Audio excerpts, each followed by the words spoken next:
Welcome to Modern Sages. We are so excited to have you here for our third episode.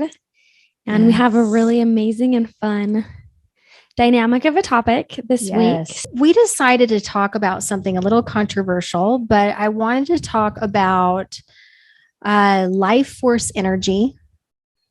I want to talk about the energy body, the activation of the energy body, and how this affects our gifts of spirit. But I also want to talk about sexual energy. I feel that sexuality and sexual energy is very misunderstood. And we're moving into a time where we're going to be utilizing a lot more of this life force energy in our energy bodies through this expansion and awakening process that we're going through. So that is what we're going to explore today.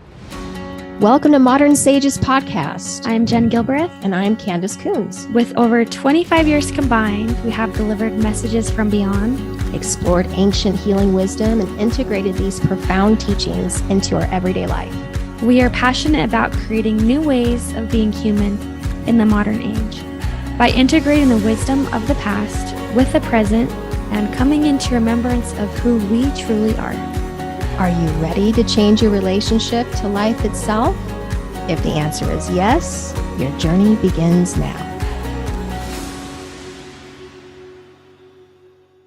As always, before we get started, we wanted to jump in and share what we're drinking today. And today we are drinking a golden turmeric tea.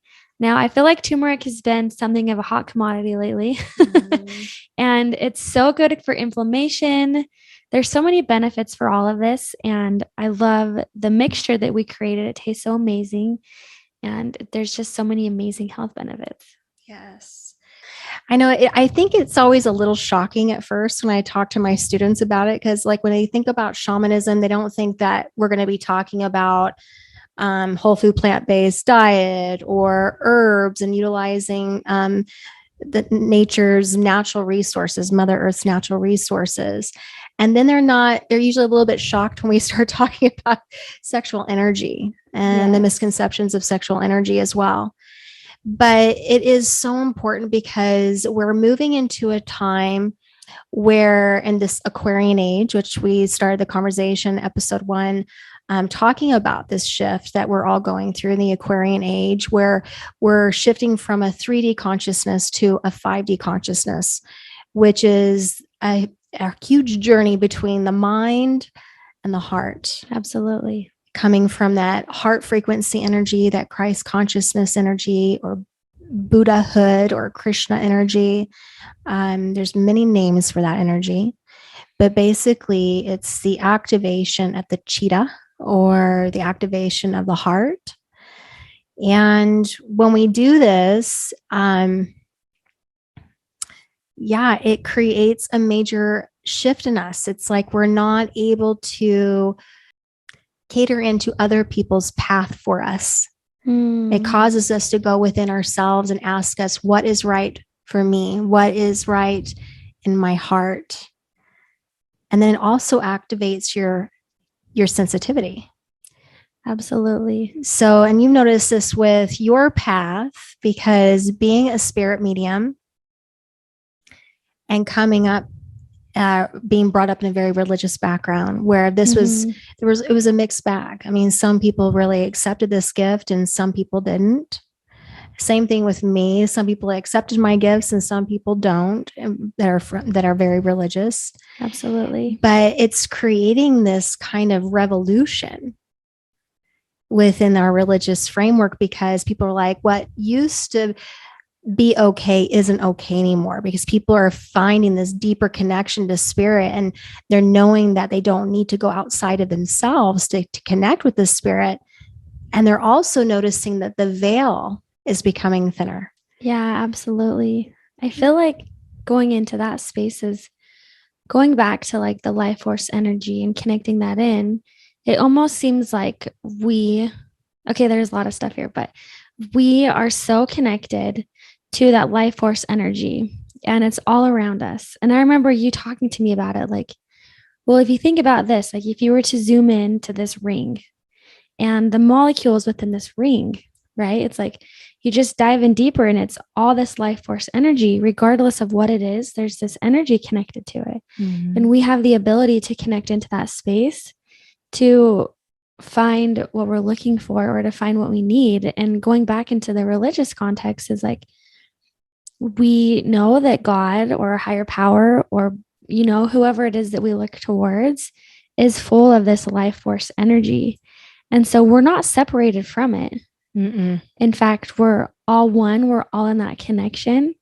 And so I love that this new age is calling us to really connect within our heart center and to recall that life force energy that we naturally have in a spiritual context into the physical realm so that we can really create and we can really be in that space, which is all about this creation, this sexual energy, this creation space. And so if you think about it in that context, it all connects together and it's so beautiful. And even within the religion context, it just seems like there's a lot of people who are really stepping into this new space or this newfound self-expression, and they don't know how it fits with what they've been taught before. And I love how you've helped me navigate to say, well, it doesn't have to be separated. It can still be connected. But hey, what about this wider view versus this narrow-minded space? Yes. And you remember we talked about also that there's nothing unholy about being human. Absolutely. To go back to what you're saying, like if you were to separate certain things and say, okay, even sexuality is not holy, then you would have to assume that there is this disconnect between the physical and the spiritual. And that is just simply not so. Even scientifically, it's been proven that everything vibrates with energy, even on down to molecular level, that there is no such thing as empty space. We know we're all one. We have this knowing within our hearts. So how could you separate sexual energy from that which is holy? Now, when we talk about like Kundalini energy and the rising of our Kundalini, which is part of that life current or life force energy that moves up the chakras, up the channel, up the spine. When this energy moves up, and especially right now, because we're being downloaded with even more of this frequency, it's almost like if you were to think of a tube. At first, it was the size of your pinky, and that's how much energy you're bringing down this channel or in your body, your physical body. Imagine that tube expanding to the size of this chair, right? And the amount of flow of that energy moving through our bodies, through our nervous system, and through our energetic bodies. So there's been a major, major shift, and our Kundalini is rising on a collective level. We're going from that 3D lower 3 chakras, where the root chakra, the sacral chakra, and the solar plexus were the main focus. The individual will, mine, yours, separateness, separation, survival, sexuality, male, female, all of those things. Anything that was dualistic was the main focus at that particular time, which is fine. Absolutely. There's nothing bad about that. But we're moved as the Kundalini rises up into the heart space and up to the upper chakras, that sexual energy is life force energy. And we're going to be increasing that energy that we carry in our bodies. The energy of sexuality is going to come to the forefront. And you can see this collectively happening right now, where people are really hyper-focusing into their sexuality. So not only race and male, female, but now all the different genders and all the different focus around this energy of sexuality. Is like we're trying to come to peace with this on some level, because we know that it's not bad. It's something that we need to embrace. And we know this even subconsciously. But a lot of people don't know what that is or how to work with that energy. That makes sense. And I think about even our first podcast, the Aquarian Age, is it almost seems like there's a swing one way or another where we're trying to find this balance. And I even see that happening with people over identifying or over expanding within that sexuality. And it's not bad or wrong, but it's almost like because it's been one way, it's like, well, this isn't working. Pendulum all the We got to go this way. And so it kind of goes back and forth. And so I think this is a beautiful time to talk about all of this because this is so heavily engrossed in all that we're doing in this whole energy, this whole collectiveness of 3D to 5D, bringing in that Christ consciousness, bringing in this space of the Aquarian age, that it's like so present in everybody's lives. And it's almost coming to make peace with it, but also learning how it can help you move forward in life versus be a hindrance, or you maybe hold on to something that's not serving you, and being able to really create with this new fluctuation of this energy that's coming out in a positive way instead of making it feel heavy or like you're bad or wrong or in a stuck unholy space or dirty. Yes. Because we have to integrate this energy with our spirituality. Yes. And with the true essence of who we are, that energy that moves through all things. Yeah. And going into the four element, like the four dimensions of who we are physical, spiritual, emotional, and mental. And we are spiritual and physical. And it's okay to experience pleasure in your body, whether it's sexual or in creation space or running. But it's a holy part of who we are, that it's almost like, I feel like it's been a little bit more shamed in the past. And now it's like, let's move this forward. Let's clean it. Let's clean the slate. Let's move on. And so it can kind of feel a little bit messy once this energy is really flowing through us. Oh yeah. I mean, try to navigate what this means, you know, yes. But the same, I love what you said when, you know, we pendulum, you know, it's like when things have been out of balance for a long time, we'll pendulum the other direction before we come back into a balance. But we need to be careful because it's another distraction. Oh, that's so true. You know, because when we keep identifying or trying to put ourselves and label us or put us into a certain place, it brings us or it takes us away from the truth of who we really are. And sexuality is life force energy. This is an energy that helps invigorate our bodies. It helps us with our creativity. It helps our bodies heal. You know, we can use the breath to direct that energy up into different parts of our bodies that need healing or rejuvenation. Life force energy and sexual energy is a healing energy, and it's the lifeblood of all things that exist. Absolutely. And so that we want to embrace that. We want to breathe it up our spine, breathe it up to direct it to different parts of our bodies, use that connection with our beloved to transcend, to reach altered states of consciousness and merging of energy with our beloved. The energy is so powerful, so beautiful. It doesn't need a label. It just is. I love that. And so being able to embrace it without shame and to be able to use it to heal our bodies, the world. This is the thing, is that when we release that sexual energy into our field, if that be orgasm or just through pleasure, and we're releasing those that frequency like waves out into our field.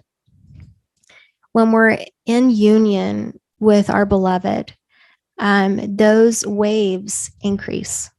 They have more power. And a lot of times we're creating with this energy. In fact, we're always creating with this energy something.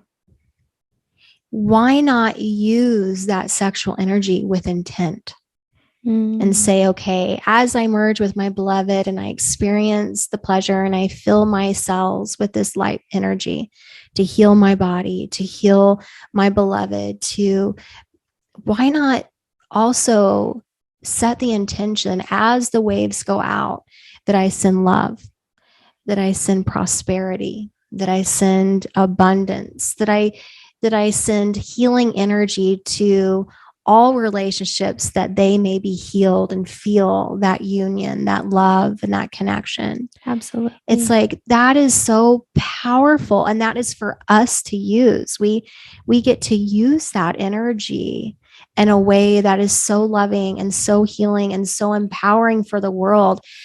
This one transition of perception could change so much. Everything.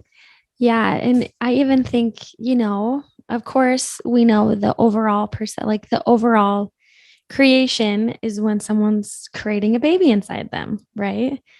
And if you think about that, it's so funny because it's almost like God or your higher power, whoever you look to. It's very fun and fascinating that the way that you create that child is through that space of creation, right? And even knowing that's aligned with our sacral chakra. And there's no difference. I mean, there is a difference, but it's the same energy that comes from your creation space. Say if you want to make music, or you want to paint, or you want to draw, or you want to do something creative, you're activating that same center that is going to ignite that space. I love the movie Soul. Have you seen that movie? I can't remember. It's a new Disney one, but it's where he's playing the piano. Yes, you told me about it and actually did watch it. It was so good. When he's playing the piano and he's like in the flow. Like, if you think about those times when you're in the flow, like I get like that when I'm journaling and I'm writing, is it just brings like this space of like happiness, or you're just in the flow of creation. And yet it can be different when it comes to sexual pleasure, but at the same time, you're still using that same wave, like you said, to go in and to come out. It's the same concept, just maybe expressed differently. Well, and when we're not in healthy relationship with our sexuality, when we block that energy because either we feel ashamed, or we feel that it's not spiritual in some way, or that we shouldn't be feeling this or shouldn't be feeling that, what it does is it actually closes down, or it creates blocks within that sacral chakra, and it creates blocks in our creativity. And so you'll notice like people who are extremely creative, artistic people are very sensual people, whether that be performers, an artist, and different people that you see, they have a very magnetic energy about them. Absolutely. Because they've cultivated that life force energy and they've used it for creativity. And it what that does is that strengthens your magnetic field. It increases your charisma. It increases your magnetism for abundance. It draws in things to you. Now, when we're in healthy relationship to that energy, it can also come up into our heart space. We use our creativity for service. We're able to speak our truth with freedom without feeling like we need to hold back. We're able to connect with spirit and receive messages that we can share with others. We start having visions about a greater purpose, about what our art form can do on a big collective level. You use that energy and you draw it up without blocks or holding it back or shaming it or pushing it down. That's how things are created. That's how things are brought into the world. Yeah. Is this energy. Well, and I remember when when we were working together, you brought this in as one of our calls, and you always touched back on this. But even though we all know we have this energy bubble around us, we have this auric field. And I remember you talking about when someone is out of balance, it's like their auric field is so small and it's so easy to get sick. It's easy to have different kinds of illnesses. All of those things, like your body shutting down, autoimmune things. And as you give yourself permission to strengthen that, or to experience that sexual energy, to experience that creation and pleasure, which fills your cup, right? It makes it stronger. It builds on your energy field. It makes it bigger and stronger and more resilient. So then you can accomplish more. And you think about what happens, like even doing Reiki, when we explored energy work. when someone's energy field has been depleted and it's small, it creates tears and holes as well, which makes you more susceptible to tag along energies. Yeah. Or energies like parasitic kind of energies that are here. Yes. Earthbound. And so, and what also weakens that field, besides imbalance of that energy, that sexual energy or creativity, what that ends up leading to also as well is anxiety and depression, which also weakens your immune system, makes you more susceptible to tag along energies. The other thing that also weakens that energetic system are drugs, like alcohol and hard drugs and things like that also weaken your energetic field. And when there have been energies that have crossed over because of overdose and they're not really aware that they've crossed over, or they are aware, but they're afraid to go to the light. Maybe they feel that they'll be punished in some way because of the way that they took their life or the way they lost their life. What they do is they tend to hang around individuals who are using those similar substances that they used before they left their body, and they latch on. They latch on to you energetically, and they drain your life force energy. And they're kind of getting the hit or getting that. They're getting a temporary high through you. So then almost keeps them closer to you. Makes you feel less. Less full of life force energy. And it's kind of a disservice all around. It is. And that definitely is what and really happens. That's what we are so passionate, me and you, like we're so passionate about wanting people to live happier, more whole, healthier lives. Absolutely. And we are multidimensional beings. We can't just talk about fitness and diet and, basic therapy work or different things. We need to explore the energy field. We need to explore our perceptions, our beliefs, and also our understanding of who we are. Yeah, absolutely. Because, and really for us to be the healthiest, fullest expression of our divine self in form, we first and foremost need to remember who we really are. Absolutely. That we are the observer. We are not male or female. And that's a hard one for a lot of people to swallow, right? Because we're so identified with gender. We're so identified with our roles. We're so identified with our beliefs and our stories of our past, that this made me who I am. Yeah. Who is the I who is speaking? Who says this made me who I am? Who is the I would like to talk to that I. Right. Because I'm curious who is driving your ship. Is it your higher self, your true you, who you really are? Or is it this idea you have in your head of the I? Yeah. And a lot of times when we over-identify with anything, we're taking ourselves into the physical space and not remembering who we truly are, which when we take a step back, connect to our heart center, we're more aware of that, and it brings that more into our remembrance. Yeah. And if you are distracted, let's say, and you're not centered in your heart, then you're not aligned, right? You're not aligned with, you're not fully aligned with that life force energy. You're not fully aligned to your higher self and that remembrance of who you are. So it creates imbalances, and imbalances lead to suffering. They do. Yes. Physically, emotionally, mentally, and spiritually. Yeah, and it's easy for us to kind of get stuck in that space of the suffering or the suffrage and all that heaviness, when in truth, our ancestors, our guides on the other side, they always bring in information about us finding joy, us finding happiness, us daring to live life, because that's what we came here to do. Yes. But it can be easy to get stuck. And growing up in a stricter community, that energy was not really okay. Yeah, it was pushed down so much. Yes. That anytime experiencing any kind of pleasure growing up, it was like a bad thing.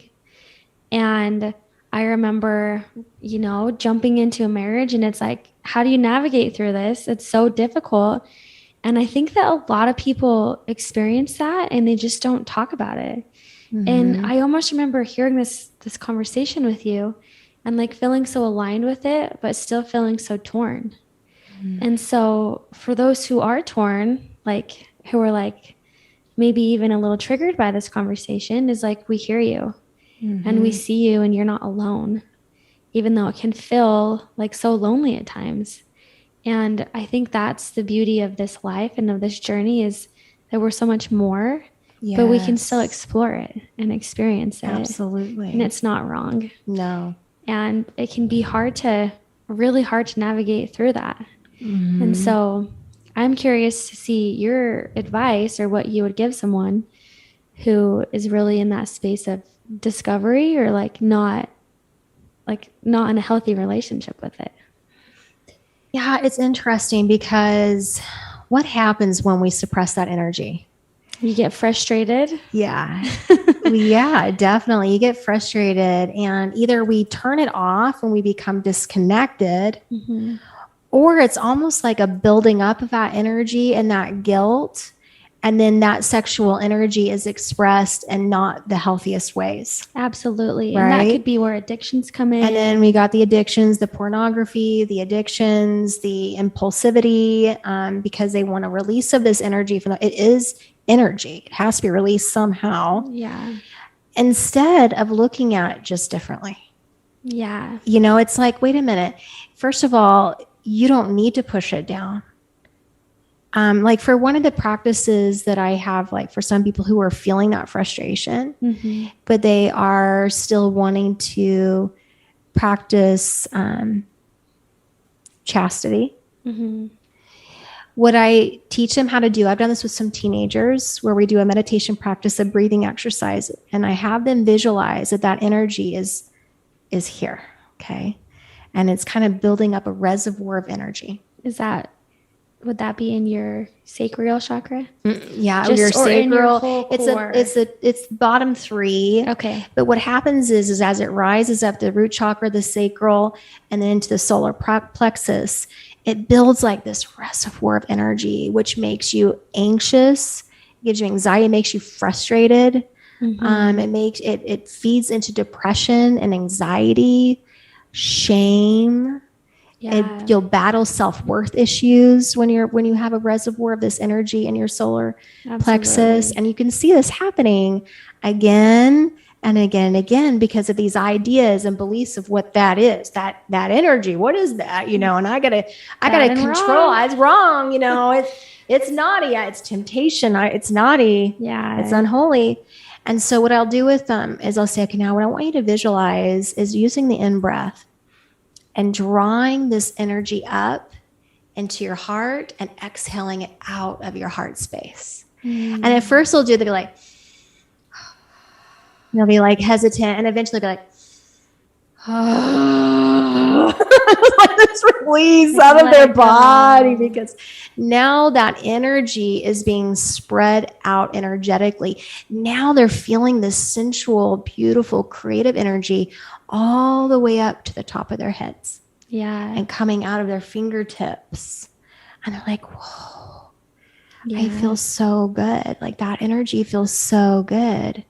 And it's because that is life force energy moving up the body, into the brain, out of the limbs, through the heart, the lungs, the organs. It's able to spread out and to move in a way that it's supposed to spread out.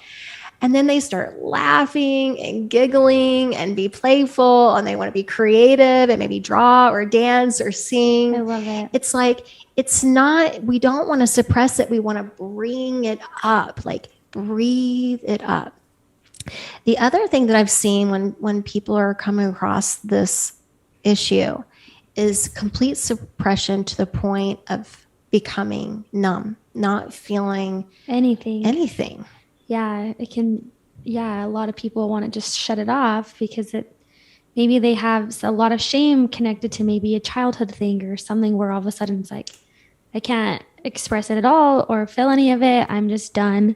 And then it creates this numbness, this almost like this sadness or this negative expression is something that can be so beautiful. Yeah, because that sacral chakra that is also so part of that cultivation of the sexual energy is also our creative energy, but it's also our emotional self. It's the emotions. It's that which provides pleasure to fill our cup, to rejuvenate us. Think about water going into a cup, right? Mm-hmm. And so when we suppress that and we don't give ourselves permission to use that energy and it's spilled out, we feel that there is this indifference or this numbing. It's very frustrating because it's not like you can go over and just turn the light switch on. Now it's time. Yeah. And now it's not. Now it's time. Now it's not. That's not the way life force energy works. It's in all things all the time. Even if you don't feel it, it's still there. And I would really recommend first working with people with shifting their perception of what sexual energy is first. It's kind of like a healing in itself. Yeah. Because, and I'm sure it's also a generational healing issue. It's usually not just that person. It's usually a multi-generational issue of either suppression or acting out in ways that are inappropriate, or the suppression of that energy, and then all of a sudden explosion. It's like that pendulum that we were talking about before. Yes. It's like either this way or that way. And it's because of what we believe that is. Okay. So I think that is the first step, is just shifting the beliefs or shifting the story. Absolutely. And then start visualizing this energy rising in your root chakra, and just like a warm fire, just igniting your belly and igniting your stomach and your heart and igniting your mind, and knowing that what's so amazing about a heart-centered life, the core of a heart-centered life, is this connection, right? It's this opportunity to understand that you are in relationship to all things. You're not just in relationship to your beloved, but you're in relationship to life itself, to yourself, to your creator, to all living things. So the sexual act with your beloved is an opportunity of deeper connection, of deeper communication and understanding, because communication is not just words. Yeah. It is a feeling, and being in that intuitive space where you're really dropping into the feeling space. It's a way for you to feel into the energy of your beloved and to feel into where they're at, ways that you can support them and love them. And so it's such a beautiful, beautiful opportunity. And you don't have to have that in order to feel that union or connection with someone. But if that energy is activated, and this is a big one too, right? What if the energy is activated around someone you shouldn't be feeling that energy activated? This shouldn't be feeling that energy activated. I don't know. Right? Yeah. There are a ton of ideas around this. Yeah. Like, oh, you got to block that off. It's either appropriate or inappropriate, right? Yeah. And then what if it's the same sex? What if it's this, or what if it's that, right? And then you've got all of this energy, weird energy block. It's like all of this over-identifying. Over. Labels, yes, no. What if this? Yeah. What if you felt an activation and you took a deep breath and you visualized that energy being drawn up the channel, and you breathe it out and you just say, thank you. It doesn't mean you need to go hop in bed with someone. Yeah. Why not use it? Yeah, absolutely. And I think that's also like having that intimacy with someone else.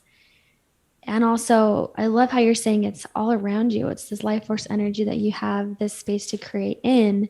And so just as important it is to have that connection with your beloved, it's so important to have that connection to yourself as well.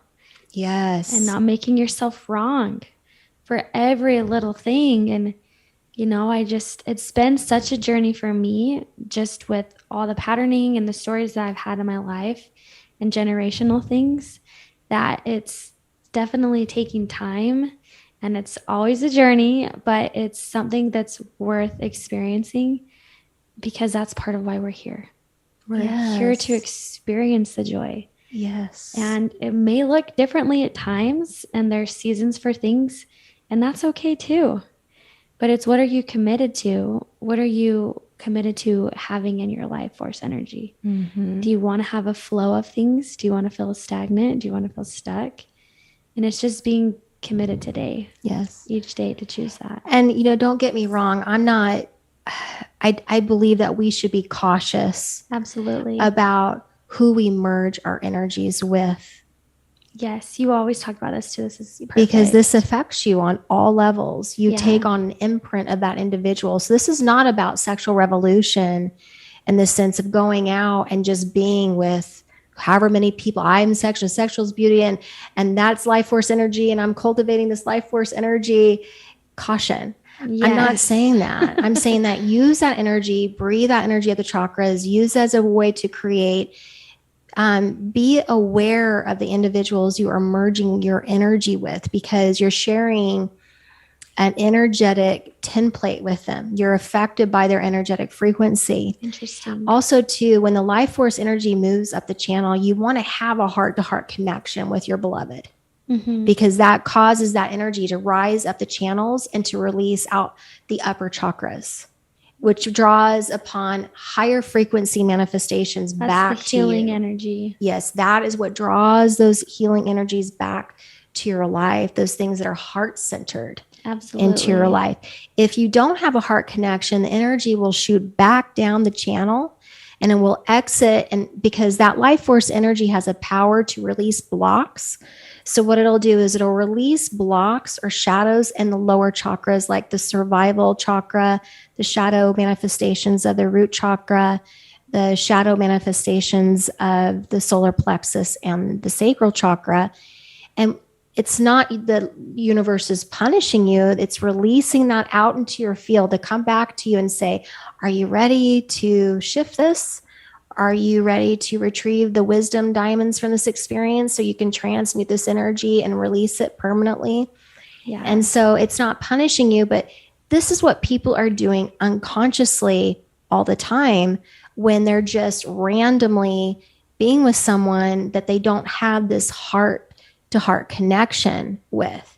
And so that is that, I may be perceived as conservative coming from that point of view, but I'm just talking from an energetic point of view. Yeah. That you're kind of you are playing with fire, but you are playing with fire a little bit here. It's like you want to make sure that you are intentional about those sexual mergings and connections.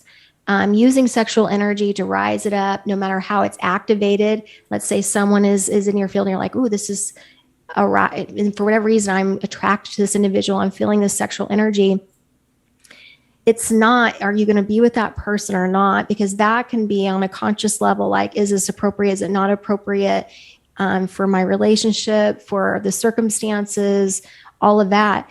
But it doesn't mean that you should suppress that energy because that's unhealthy. Mm-hmm. What you should do is draw the energy up and use it like fuel. Exhale it. Yeah, use it like fuel. And then feel gratitude for that activation and move on. Don't think about it 1 second longer. Breathe it in, use it as an activation, and give gratitude and move on. Don't allow that energy of shame and ideas and beliefs to cause you to close down that heart space again or to create blocks in your energetic field. Absolutely. That's powerful. That's something to sit with for sure. Yeah. And I know that as we give ourselves permission to remember who we truly are, that's where that power comes in as well. And you brought a few books that you have recommendations for those who were wanting to learn more or seek more or dive in deeper with all of this as well. Mm-hmm. Do you want to maybe talk about a couple of the books that you feel? Yeah. So the books that I brought today really they're kind of go into two areas of focus. Either they're talking about your energetic field and the mechanics of that. And in a sense, when I think about who we truly are, My perception of who we truly are is even beyond this energetic field. I kind of look at the energetic body, the chakras, the meridians, the body, the mind, the emotions as one vehicle. It's kind of like it's one human vehicle all in itself. We are the observer coming into that vehicle to have this experience, but we're eternal and we're perfect as we are. But when you enter this vehicle, there is a veil of forgetfulness where you are supposed to forget for a period of time. Absolutely. Until you come back into remembrance. That's part of the hero's journey, right? But so anyway, the recommendations I have either touch upon that, where they talk about the energetic system, the chakras and the energetic fields that go around it. And most people are aware of the 7 chakras, especially probably our audience, is aware of the 7 chakras. But of course, there are many, many other chakras, numerous chakras outside of that as well. This vehicle is much bigger than what you think it is. Yeah. But the other books that I had really go into sexual energy or tantric energy. So a lot of people who have studied tantra will be familiar with these concepts because they talk about how to use sexual energy for self-realization or enlightenment, how to come into your awareness of who you truly are through this path. That there's a whole path that goes just with that, with tantra. Yeah. And some of it is meditation and breathing exercises, and some of it is union, some of it's not with another. But it is a very dynamic, powerful, powerful spiritual yogic path. There's some other books that I brought with me were written by shamans and working with other shamans with this sexual energy and how to utilize this energy for healing and manifestation. So very powerful books. I did also bring one more, which brings a big twist. It's called The Gospel of Mary Magdalene. Oh. And this was one of my favorites, but this goes into supposedly the relationship between Yeshua and Mary Magdalene, or Jesus and Mary Magdalene, and how they used this energy to build Yeshua's ka body or chi body in order to strengthen him for his spiritual purpose in this world. Oh, that's interesting. It's a very fascinating book. I would highly recommend it. It's written with so much love. It's controversial. I know it, but it was really, really an awesome book to really open my mind about why do we say that this is bad? Why is there so much shame around this? So we're going to add them into our show notes, maybe with a link where if you're interested in one or the other, you can order it there, or we'll also talk about it on our Instagram account as well, the books and recommendations that kind of go along with this. And this is just in giving us a little more reference or a little more kind of like permission or space to go in stepping into this beautiful gift of life that we've been given in a way that kind of can help us find a channel or direct us into something that makes us feel a little bit more connected. Yes, absolutely. I mean, this is an area that needs to be healed and shifted on a collective level for us to fully embrace our multidimensional self. It's like this is kind of a roadblock in essence. So by having this conversation, I just hope that it opens up the perceptions or the ideas, and that everyone check in with their own heart with this energy. Maybe try this, try this angle at home and see by using this energy for good, for healing of your body, healing of your relationships, or drawing abundance and beauty into your life, like using this energy with intent. Absolutely. And see how it affects your life. Don't take my word for it. Yeah, it's definitely been an amazing experience and an amazing lesson to learn that there's nothing unholy about being human. Yeah. And I think that goes back into us discovering and jumping back into our heart space in the Aquarian Age, because we're all about heart-centered living. It's all about stepping into that space. And this creation energy is just one facility in which we can drive that space. But it's a big one. And it's something that is coming to a lot of awareness to be changed, to be healed, and to be moved through. And so, a lot of people find different ways of moving through that, whether it's through working with I had found so much working with you. And a lot of people go to therapists, or maybe they'll do generational healing or hypnosis or different kinds of ways to kind of step into that. But when we know that nothing is wrong with us, that's part of being human. And maybe we might feel like we have a little too much of that. And it's learning how to honor that and not make ourselves wrong and over-identify with, I have too much of this, or bringing it into unhealthy patterns. It's really learning to use it and to navigate through that with that energy, not through, because it's not a negative thing. We can move with that energy. That's when we can really have a powerful connection instead of an unhealthy attachment. Yeah. There's no such thing as having too much or too little. It just is. Yes. It just is. It's just energy. And your body, we honor our bodies. We don't shame our bodies. These are our body temples that hold our spiritual bodies. They're sacred. They're beautiful, but they are too energy. Yeah. If you were to look under a microscope, there's nothing solid about this body. Yeah, it just keeps going. And there's always space. Going. It just keeps going. And in that space is where life force energy is in all of it. Yeah, absolutely. Well, I hope that this conversation will bring a shift on some level. Me too. And some healing. We got to talk about it. We've got to move past this. We've got to embrace this.